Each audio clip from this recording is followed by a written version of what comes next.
njyewe nakubwiye ngo ibintu byose ubu ngubu kuva naba mudugudu ngomba kubaho kandi nkabaho neza. Nese urumva uzabaho abaturage bagutoye ngo ubeho neza. Ikintu bise umuyobozi ni kwambara neza, agomba kurya neza, agomba kuryama ahantu heza, agomba kuba mu nzu nziza, agomba mbese imodoka nziza, kira kitu cyose, kira kitu zicyari cyo ni igiswahili ubwo mba mvuze. Namenye n'utuntu nyine kubera yuko mba ndi umuyobozi ntago watuyoberwa. Ugomba rero kubuzi buri kintu cyose kandi unafite buri kintu cyose urumva.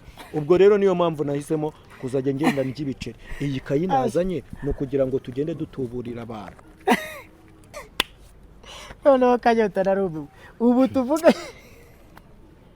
tuvuga yuko ntabwo uzi yuko wowe ruswa itemeye muri iki gihugu cyacu.